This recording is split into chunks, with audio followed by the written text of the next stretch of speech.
Kuwait, Bahrain மற்றும் ஜியோனிஸ் அமீரகத்திலே வாழக்கூடிய மக்களுக்கு ஈரான் வெளியிட்டிருக்கக்கூடிய அவசர எச்சரிக்கை. இந்த அடிமைகளுக்கு எதிராக ஈரான் எந்தவிதமான வரம்பும் இல்லாமல் தாக்குதல்களை மேற்கொள்ளப் போகின்றதா?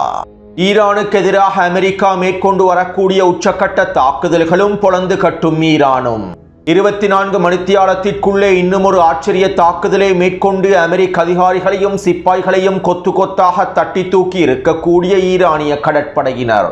பற்றி எரியும் எண்ணெய் கப்பல்களும், மிக முக்கியமான எரிபொருள் தளங்களும், ஆயுத மற்றும் ட்ரோன் உற்பத்தி களஞ்சிய சாலைகளும், மின்னணு போர் விமான தளங்களும், மிக முக்கியமான ராடர் கருவிகளும். அமெரிக்காவின் தாக்குதல்களினால் ஈரானுக்குள்ளே ஏற்படுத்தப்பட்டிருக்கக்கூடிய இழப்புகளும், ஈரானிய உச்ச பாதுகாப்பு சபையிலே அவசரமாக முன்வைக்கப்பட்டிருக்கக்கூடிய அவசர முன்மொழிவும். ஹெர்மூஸ் ஜலசந்தி பிரதேசம் முழுமையாக திறக்கப்பட்டிருப்பதாக அறிவிக்கும் அமெரிக்க இராணுவமும், அமெரிக்காவின் அழுத்தங்களுக்கு மத்தியில் ஈரானுக்கு எதிராக ஓமான் மேற்கொள்ளும் காய் நகர்த்தல்களும்.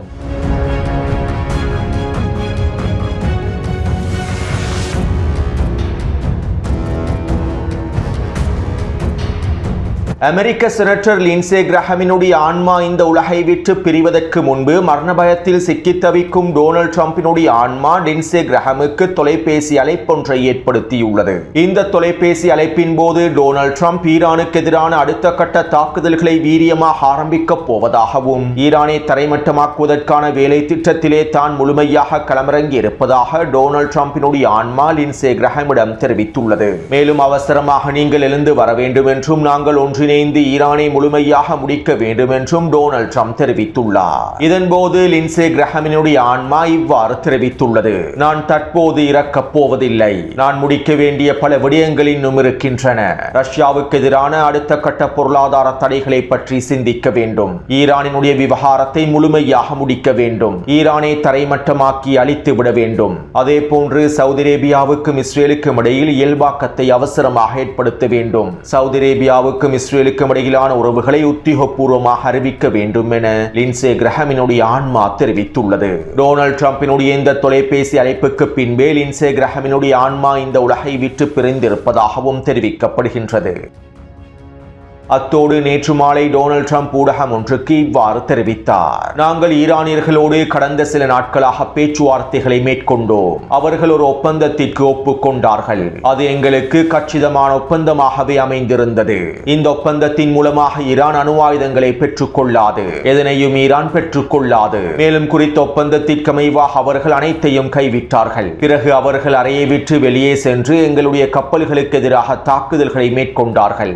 ஈரானியர்கள் தான் இந்த ஒப்பந்தத்தை முறித்தார்கள். நான் சொன்னேன், அவர்கள் மிகப்பெரிய நோயாளிகளாகவே இருக்கின்றார்கள். தற்போது நான் ஈரானை உச்சளவில் தாக்கிக் கொண்டிருக்கின்றேன். இனி வரக்கூடிய நாட்களில் நாங்கள் வீரியமான தாக்குதல்களையும் ஆரம்பிப்போம். ஹெர்மூஸ் ஜலசந்தி பிரதேசம் திறந்தே இருக்கின்றது. ஹெர்மூஸ் ஜலசந்தி பிரதேசத்தை ஈரானால் கட்டுப்படுத்த முடியாது. எங்களுடைய இராணுவத்தின் முழுமையான வேலை திட்டங்களுக்கு அமைவாக கப்பல்கள் ஹெர்மூஸ் ஜலசந்தி பிரதேசத்தின் வழியாக முழுமையாக நகர்த்தப்படும் என டொனால்ட் ட்ரம்ப் குறித்த ஊடகத்திடம் தெரிவித்துள்ளார். அத்தோடு நேற்றைய தினம் ஈரான் ஹெர்மூஸ் ஜலசந்தி பிரதேசத்தில் இருக்கக்கூடிய ஓமானுக்கு சொந்தமான முசந்தம் பிரதேசத்தில் ஆச்சரிய தாக்குதல்களை மேற்கொண்டிருந்தது. குறித்த பிரதேசத்தில் இருக்கக்கூடிய அமெரிக்காவின் மிக முக்கியமான இராணுவ தளத்தை இலக்கு வைத்தும், எரிபொருள் தளங்களை இலக்கு வைத்தும் உச்ச தாக்குதல்களை மேற்கொண்டிருந்தது. மேலும் இந்த தாக்குதலின் போது குறித்த தளத்திலே நிலை கொண்டிருக்கக்கூடிய பல அமெரிக்க அதிகாரிகள் கொல்லப்பட்டும் படுகாயங்களுக்குள்ளாக்கப்பட்டிருப்பதாகவும் தெரிவிக்கப்படுகின்றது. இருப்பினும் இவை தொடர்பான தகவல்களை அமெரிக்க இராணுவம் முழுமையாக மறுத்துவிட்டது. மேலும் இந்த தாக்குதலை தொடர்ந்து ஓமான் ஈரானிய தூதர்களுக்கு கண்டன அறிக்கைகளை வெளியிட்டுள்ளது. அவசரமாக இந்த தாக்குதல் தொடர்பான விளக்கங்களை எங்களுக்கு வழங்க வேண்டும் என ஈரானிய தூதரையும் வரவழைத்துள்ளது. மேலும் ஈரானினுடைய இந்த பொறுப்பற்ற நடவடிக்கைகளுக்கு எதிராகவும், இறையாண்மையை மீறக்கூடிய தாக்குதல்களுக்கு எதிராகவும் ஓமான் அடுத்த கட்ட நடவடிக்கைகளை எடுக்கப் போவதாகவும் ஓமானினுடைய வெளியுறவுத்துறை அமைச்சகம் அறிக்கைகளையும் வெளியிட்டிருந்தது.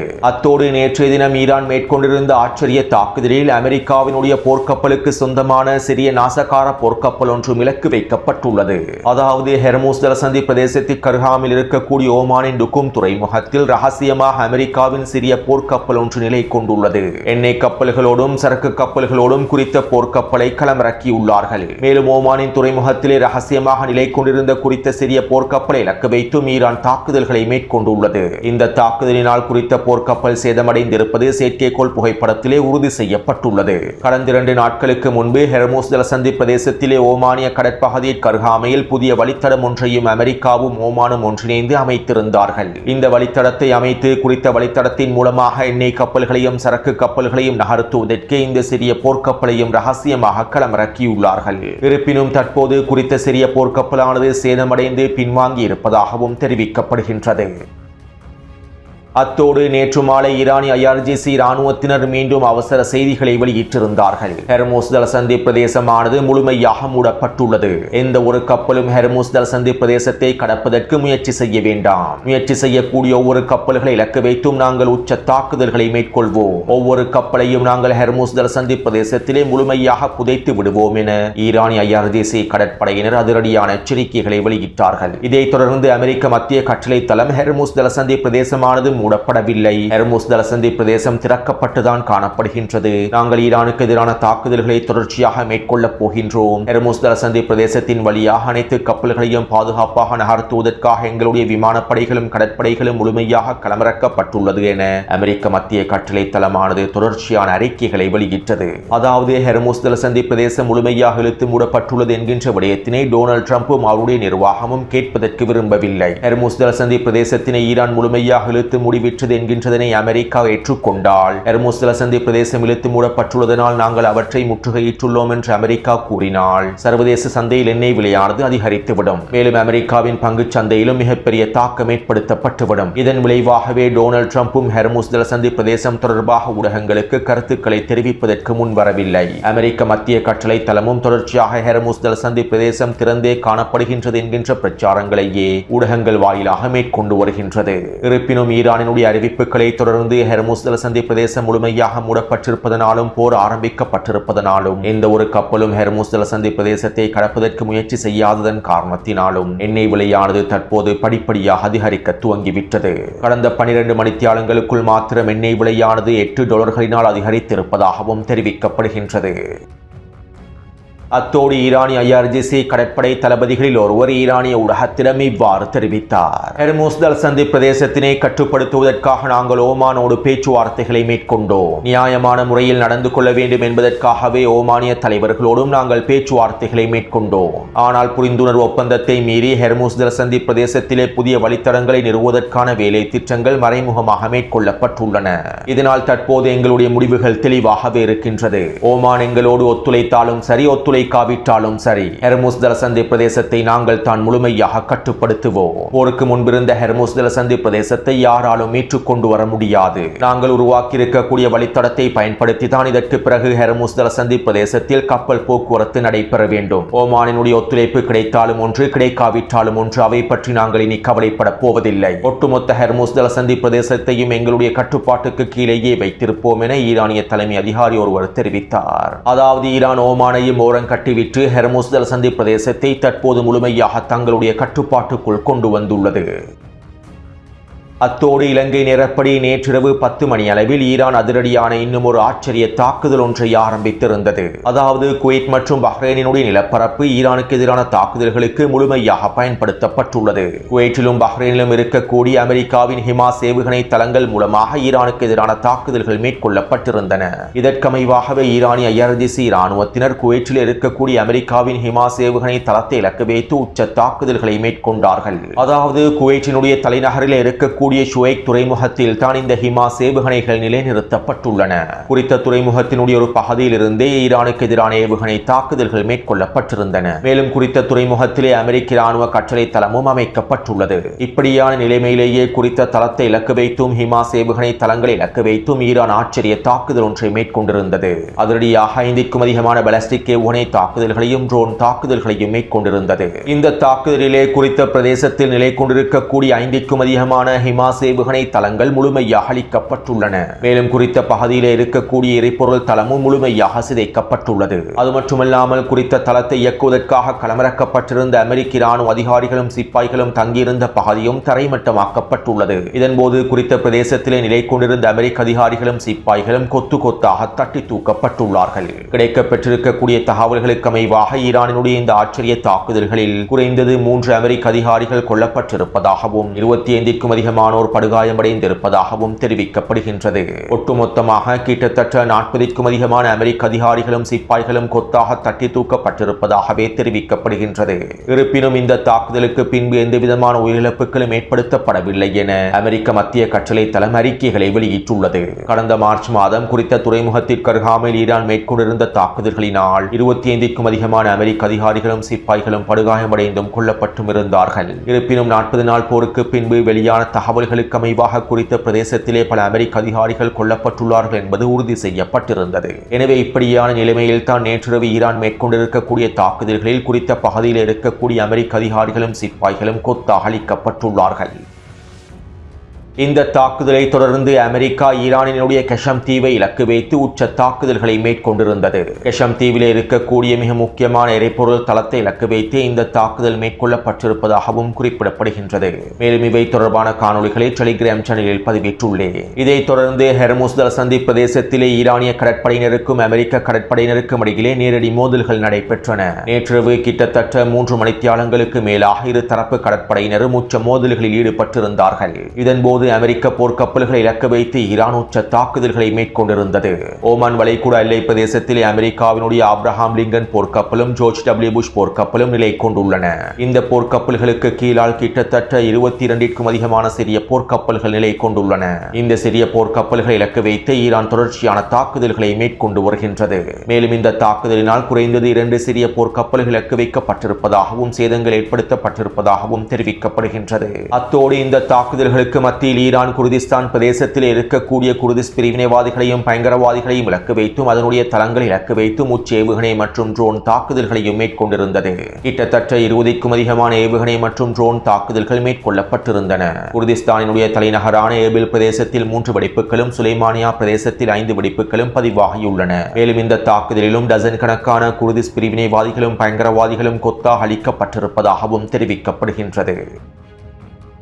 அத்தோடு அமெரிக்க மத்திய கட்டளை தளத்தினுடைய முன்னாள் தளபதி அவசர அறிவிப்பொன்றை வெளியிட்டிருந்தார். தற்போதைய மோதல்களில் ஈரானினுடைய ஆதிக்கத்தை முடிவுக்கு கொண்டு வர வேண்டுமாக இருந்தால் ஹெர்முஸ் ஜலசந்தி பிரதேசத்திலிருந்து ஈரானை பின்வாங்கச் செய்ய வேண்டுமாக இருந்தால் நாங்கள் அவசரமாக ஈரானினுடைய காக் தீவை முழுமையாக கைப்பற்ற வேண்டும். நாங்கள் காக் தீவை கைப்பற்றி முழுமையாக கட்டுப்படுத்துவதன் மூலமாகவே ஈரானை அடிப்பணிய செய்ய முடியும். ஹெர்முஸ் ஜலசந்தி பிரதேசத்தையும் எங்களுடைய கட்டுப்பாட்டுக்குள் கொண்டு வர முடியும். இதனால் அவசரமாக காக் தீவை கைப்பற்றுவதற்கான முடிவுகளை அமெரிக்க இராணுவம் எடுக்க வேண்டும் என அமெரிக்க மத்திய கட்டளை தளத்தினுடைய முன்னாள் தளபதி அவசர அறிக்கைகளையும் வெளியிட்டிருந்தார். இப்படியான நிலைமையில் நள்ளிரவு 3 மணி அளவில் அமெரிக்கா ஈரானுக்கு எதிரான அடுத்த கட்ட உச்ச தாக்குதல்களை ஆரம்பித்தது.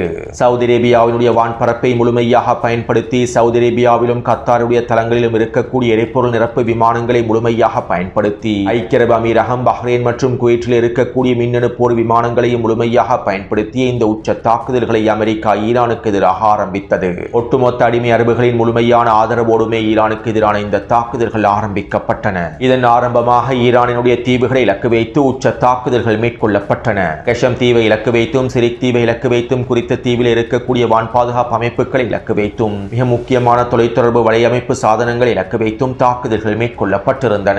இந்த தாக்குதல்களை தொடர்ந்து ஈரானினுடைய பந்தர் அப்பாஸ் துறைமுகத்திற்கு அருகாமையிலும் ஜசக் துறைமுகத்திற்கு அருகாமையிலும் உச்ச தாக்குதல்கள் மேற்கொள்ளப்பட்டன. குறித்த துறைமுகத்தோடு சம்பந்தப்பட்டிருக்கக்கூடிய இராணுவ தளங்கள் இலக்கு வைத்தும் அமெரிக்கா வீரியமான தாக்குதல்களை மேற்கொண்டது. இதைத் தொடர்ந்து சபாஹர் துறைமுகத்திற்கு அருகாமையில் இருக்கக்கூடிய இமாம் அலி IRGC இராணுவ கட்டளை தளத்தை இலக்கு வைத்து அமெரிக்கா உச்ச தாக்குதல்களை மேற்கொண்டது. குறித்த கட்டளை தளத்தினுடைய நுழைவாயில்களை இலக்கு வைத்தே தாக்குதல்கள் மேற்கொள்ளப்பட்டிருந்தன. அதே போன்று ஈரானினுடைய ஹெங்காம் தீவிலும் 5க்கும் அதிகமான தாக்குதல்கள் மேற்கொள்ளப்பட்டிருந்தன.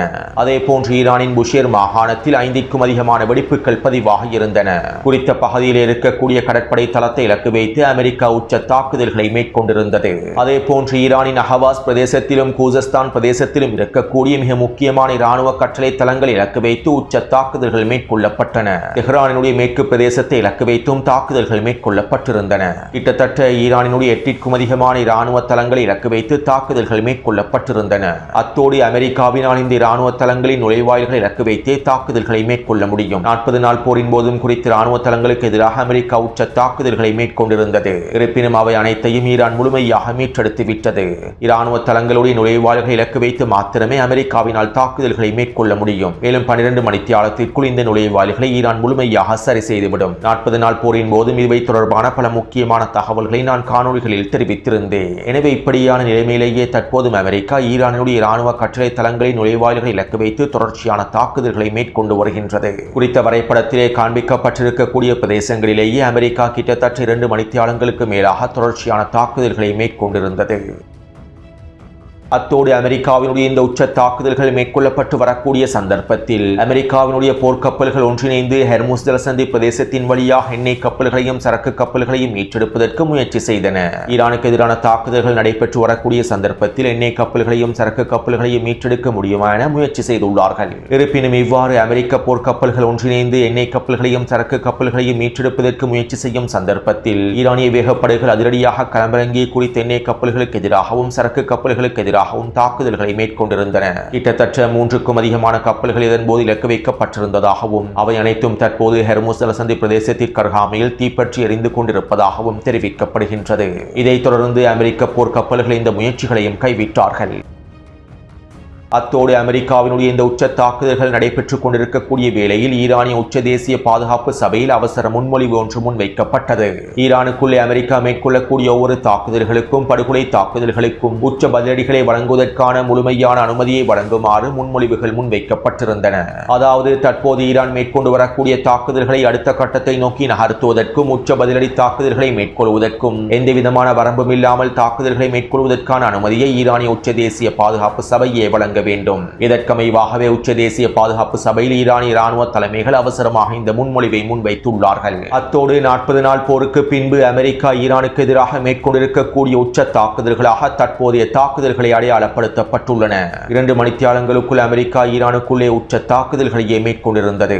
அமெரிக்க இராணுவத்தினுடைய கருத்துப்படி 200க்கும் அதிகமான தாக்குதல்கள் மேற்கொள்ளப்பட்டிருப்பதாக தெரிவிக்கப்படுகின்றது. அதே நேரம் இந்த தாக்குதல்களில் அதிகளவான தாக்குதல்களை ஈரானிய வான் பாதுகாப்பு படைப்பிரிவினர் முறியடித்துள்ளார்கள். அமெரிக்க போர்க்கப்பல்கள் மூலமாகவும் ஹிமாஸ் ஏவுகணை தளங்கள் மூலமாகவும் மேற்கொள்ளப்பட்டிருந்த ஏவுகணை தாக்குதல்களில் பெரும்பாலானவற்றை ஈரானிய வான் பாதுகாப்பு படையினர் முறியடித்துள்ளார்கள். மேலும் அமெரிக்காவின் பல லூகாஸ் ட்ரோன்களையும் பந்தர் அப்பாஸ் பிரதேசத்திலே ஈரானிய வான் பாதுகாப்பு படைப்பிரிவினர் சுட்டு வீழ்த்தியுள்ளார்கள். ஈரானிய ஆதாரங்களுக்கு அமைவாக அமெரிக்காவின் 200க்கும் அதிகமான உச்ச தாக்குதல்களில் 30 தொடக்கம் 40 வரையிலான தாக்குதல்களை ஈரானிய களத்தில் பதிவாகியுள்ளன. அடுத்து அமெரிக்காவினுடைய இந்த தாக்குதல்களை தொடர்ந்து இன்று காலை ஈரான் அதிரடியான உச்ச பதிலடி தாக்குதல்களை ஆரம்பித்தது. ஆரம்பமாக ஜோர்டானை இலக்கு வைத்து 12க்கும் அதிகமான ஏவுகணை தாக்குதல்கள் மேற்கொள்ளப்பட்டிருந்தன. இந்த ஏவுகணைகளில் 3 ஏவுகணைகளை மாத்திரமே ஜோர்டானிய வான் பாதுகாப்பு படைகளினால் சுட்டு வீழ்த்த முடிந்தது. ஏனைய ஏவுகணைகள் ஜோர்டானிய தளங்களுக்குள்ளே வீழ்ந்து மிகப்பெரிய சேதத்தை ஏற்படுத்தி இருப்பதாக தெரிவிக்கப்படுகின்றது. ஜோர்டானினுடைய இராணுவ கட்டளை தளத்திலே நிலை கொண்டிருக்கக்கூடிய மின்னணு போர் விமானங்களின் தளத்தை இலக்கு வைத்தும் ட்ரோன்களுடைய தளத்தை இலக்கு வைத்துமே தாக்குதல்கள் மேற்கொள்ளப்பட்டுள்ளன. இதனால் குறித்த தளத்திலே மிகப்பெரிய சேதங்கள் ஏற்படுத்தப்பட்டிருப்பதாகவும் தெரிவிக்கப்படுகின்றது. இந்த தாக்குதலை தொடர்ந்து பஹ்ரைனை இலக்கு வைத்தும் குவைத்தை இலக்கு வைத்தும் டசன் கணக்கான ஏவுகணை தாக்குதல்களையும் ட்ரோன் தாக்குதல்களையும் ஈரானிய IRGC இராணுவத்தினர் மேற்கொண்டிருந்தார்கள். இந்த தாக்குதலினால் பஹ்ரைனிலே 8க்கும் அதிகமான வெடிப்புகளும் குவைத்திலே 4க்கும் அதிகமான வெடிப்புகளும் பதிவாகியுள்ளன. மேலும் இவை தொடர்பான காணொலிகளையும் டெலிகிராம் சேனலில் பதிவிட்டுள்ளேன். அதாவது ஈரானிய தாக்குதலிலே பஹ்ரைனில் இருக்கக்கூடிய ட்ரோன் கட்டளை தளம் ஒன்றும் P-8 மின்னணு போர் விமானங்கள் நிலை கொண்டிருக்கக்கூடிய தளம் ஒன்றும் ஹெலிகாப்டர்கள் நிலை கொண்டிருக்கக்கூடிய தளம் ஒன்றும் அளிக்கப்பட்டுள்ளன, தரைமட்டமாக்கப்பட்டுள்ளன. அதே போன்று பஹ்ரைனில் இருக்கக்கூடிய 2 பெட்ரியோட் வான் பாதுகாப்பு அமைப்புகளும் முழுமையாக அளிக்கப்பட்டுள்ளன. 40 நாள் போரின் போது பஹ்ரைனில் இருக்கக்கூடிய மிக முக்கியமான 3 ராடர் தளங்களை ஈரான் அளித்திருந்தது. பிறகு அமெரிக்கா 3 ராடர் தளங்களை மீண்டும் புதுப்பித்திருந்தது. இப்படியான நிலைமையில் தற்போது குறித்த ராடர் தளங்களை இலக்கு வைத்தும் ஈரான் தாக்குதல்களை மேற்கொண்டு அவற்றை மீண்டும் தரைமட்டமாக்கியுள்ளது. அதே போன்று குவைத்தில் இருக்கக்கூடிய அமெரிக்க ஹெலிகாப்டர் தளத்திலும் வீரியமான தாக்குதல்கள் மேற்கொள்ளப்பட்டுள்ளன. இதனால் குறித்த தளத்திலே அமெரிக்க அதிகாரிகளுக்கும் ஹெலிகாப்டர்களுக்கும் மிகப்பெரிய சேதங்கள் ஏற்படுத்தப்பட்டிருப்பதாகவும் தெரிவிக்கப்படுகின்றது. மேலும் தற்போது ஈரான் தொடர்ச்சியான பதிலடி தாக்குதல்களையே மேற்கொண்டு வருகின்றது. அத்தோடு ஈரானிய IRGC இராணுவத்தினர் அதிரடியான அறிவிப்பொன்றை வெளியிட்டுள்ளார்கள். குவைத், பஹ்ரைன் மற்றும் ஐக்கிய அரபு அமீரகத்தில் இருக்கக்கூடிய மக்கள் அனைவரும் பாதுகாப்பாக இருந்து கொள்ளுங்கள். உங்களுடைய ஆட்சியாளர்களுடைய அடிமைத்தனத்தினாலும் ஈரானுக்கு எதிரான தாக்குதல்கள் உங்களுடைய பிரதேசத்திலிருந்து மேற்கொள்ளப்படுவதனாலும் நாங்கள் ஒரு தீர்க்கமான பதிலடி தாக்குதல்களை மேற்கொள்ளப் போகின்றோம். இதனால் இந்த நாடுகளிலே வசிக்கக்கூடிய நீங்கள் பாதுகாப்பான இடங்களுக்கு சென்று விடுங்கள். உங்களுடைய குடியிருப்பு பிரதேசங்களுக்கு அருகாமையில் ஏவுகணை தளங்கள் இருந்தாலோ இராணுவ தளங்கள் இருந்தாலோ அந்த பிரதேசத்தை விட்டு முழுமையாக வெளியேறிவிடுங்கள். கொள்ளுங்கள். மேலும் உங்களுடைய குடியிருப்பு பிரதேசங்களிலே அமெரிக்க அதிகாரிகளுக்கு இடம் கொடுக்க வேண்டாம். அனைத்து குடியிருப்பாளர்களும் தங்களுடைய உயிரை காப்பாற்றிக் கொள்வதற்காக எங்களுடைய எச்சரிக்கைகளை முழுமையாக பின்பற்றுங்கள். உங்களுடைய ஆட்சியாளர்கள் குருட்டுத்தனமான அடிமை பாதையை தேர்வு செய்துள்ளார்கள். மேலும் இதற்கான விளைவுகளை அவர்கள் சந்திக்கப் போகின்றார்கள். இதனால் இந்த போரின் விளைவாக ஏற்படக்கூடிய அனைத்து விளைவுகளுக்கும் பேரிழப்புகளுக்கும் உங்களுடைய ஆட்சியாளர்களை முழு பொறுப்பையும் ஏற்றுக்கொள்வார்கள். மேலும் எங்களுடைய தாக்குதல் வீரியத்தை அதிகரிக்கப் போகின்றோம். இதனால் இந்த பிரதேசங்களில் இருக்கக்கூடியவர்கள் பாதுகாப்பாக இருந்து கொள்ளுங்கள் என ஈரானிய IRGC ராணுவம் அதிரடியான அறிவிப்பை வெளியிட்டுள்ளது. அதாவது பஹ்ரைன், குவைத் மற்றும் ஜியோனிஸ் அமீரகத்திற்கு எதிராக ஈரான் எந்தவிதமான வரம்பும் இல்லாமல் தாக்குதல்களை விரிவாக்கப் போகின்றது. பெரும்பாலும் ஈரானிய உச்ச பாதுகாப்பு சபையானது இதற்கான முழுமையான அனுமதியை வழங்கி இருக்க வேண்டும். இதன் விளைவாகவே தற்போது ஈரானிய IRGC ராணுவத்தினர் இந்த அறிவிப்புகளையும் வெளியிட்டுள்ளார்கள். எனவே இதனால் போர்க்களமானது சூடுபிடிக்கப் போகின்றது. அடிமை அரபுகளுக்கு ஈரான் அடுத்த கட்ட பாடத்தை கற்பிக்கப் போகின்றது. எனவே இந்த காணொளி தொடர்பான கருத்துக்களை பதிவிடுங்கள். அடுத்த காணொளியை அவசரமாக பதிவிடுகின்றேன். தொடர்ந்தும் என்னுடன் இணைந்திருங்கள். நன்றி, வணக்கம்.